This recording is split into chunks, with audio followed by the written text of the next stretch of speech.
Dewasa sebelum waktunya. Pokoknya nanti malam kau harus datang ke alamat yang kukirimkan. Jika tidak, awas saja aku pastikan satu telurmu hilang dari peradaban. Mulut Junio ternganga lebar begitu mendengar ancaman mengerikan yang baru saja dilontarkan oleh Levita.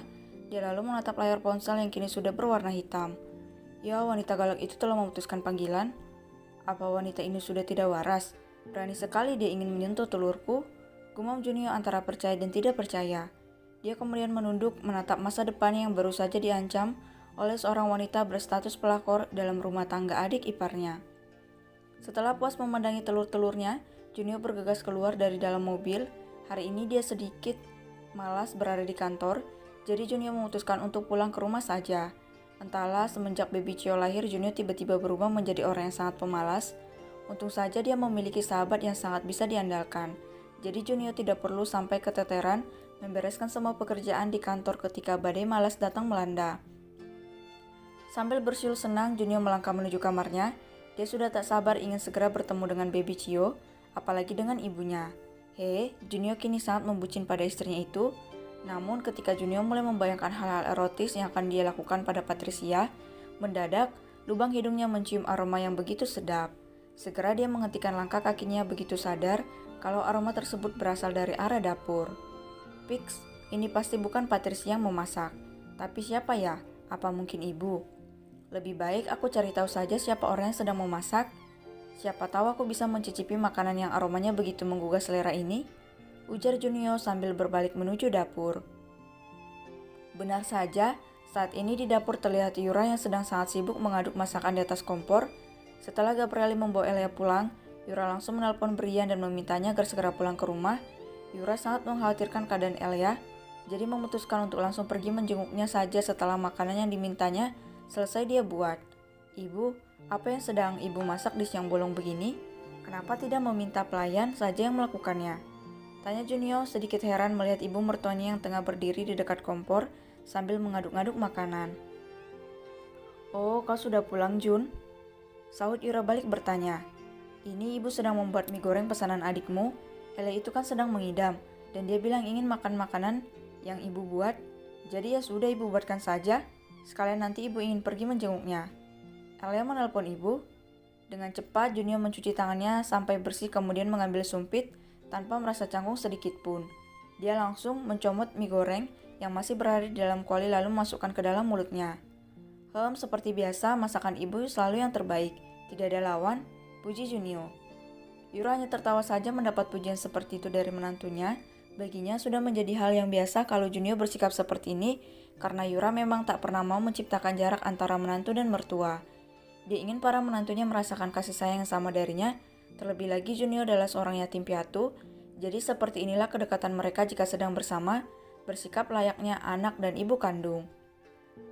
Sebenarnya tadi Gabrieli dan Elia datang kemari, tapi mereka langsung pamit pulang sebelum sempat masuk ke rumah karena wajah Elia tiba-tiba menjadi sangat pucat.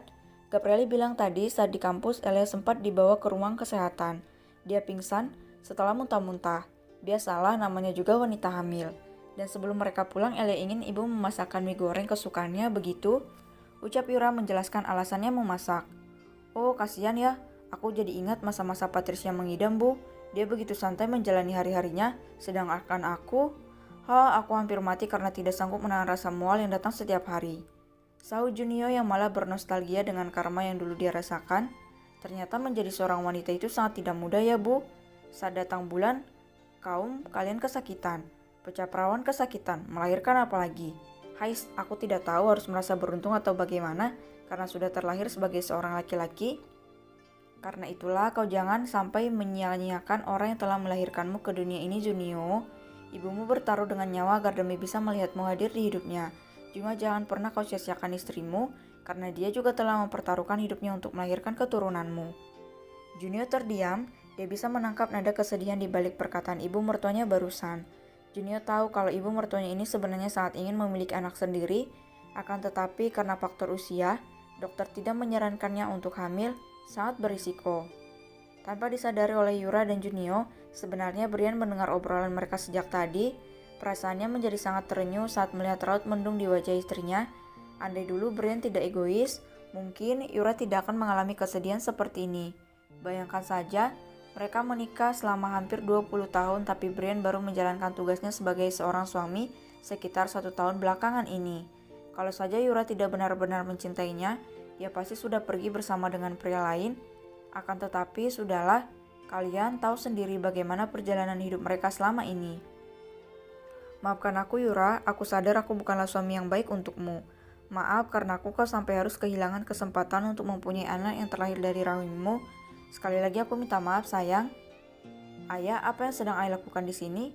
Tanya Patricia heran melihat ayahnya tengah berdiri diam di dekat pintu dapur. Dia datang bersama dengan baby Cio yang tengah menggeliat di pelukannya. Oh kau Cia, ayah pikir siapa? Saud Brian kaget. Setelah itu dia langsung mengulurkan tangan hendak menggendong cucunya yang sangat tampan. Aduh, cucu kakek, sedang apa Hem? Kenapa tidak tidur siang? Junio dan Yura yang mendengar suara tawa baby Cio langsung menoleh ke arah pintu. Segera mereka mencuci tangan kemudian menghampiri bayi yang kini tengah asik bercanda dengan kakeknya. Wah, bayi kecamba ayah sudah sangat besar ternyata. Mau adik tidak?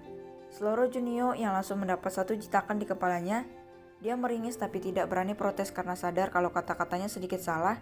Ingat ya, hanya sedikit, tidak banyak. Kalau cara bicaramu tidak segera diperbaiki, aku jamin Cio akan tumbuh dewasa sebelum waktunya. Kau ini ya Jun, berapa kali harus aku bilang agar kau mengatur kata-kata ketika sedang berbicara dengan anakku? Kau mau merusak moralnya atau bagaimana sih? Heran. Omel Patricia sambil mengelus bekas citakan di kepala suaminya. Dia kesal tapi juga tak tega melihat suaminya ini menahan sakit. Anakmu? Bayi Junio tak terima. Sayang, kau lupa ya, kalau proses pembuatan bayi kecamba ini haruslah dilakukan oleh 2 orang. Jadi kau mana boleh mengklaim baby Cio sebagai anakmu saja. Dia anak kita, karena kau dan akulah yang mendesah bersamaan di atas ranjang setiap malam. Ingat itu baik-baik ya, anak kita, bukan anakmu. Blues, wajah Patricia langsung berubah merah seperti buah tomat saat Junio berkata vulgar di hadapan bayi dan kedua orang tuanya. Sungguh Patricia benar-benar sangat ingin menyumpal mulut suaminya dengan sepatu yang dia pakai. Benar-benar memalukan. Dasar suami brengsek kau Junio.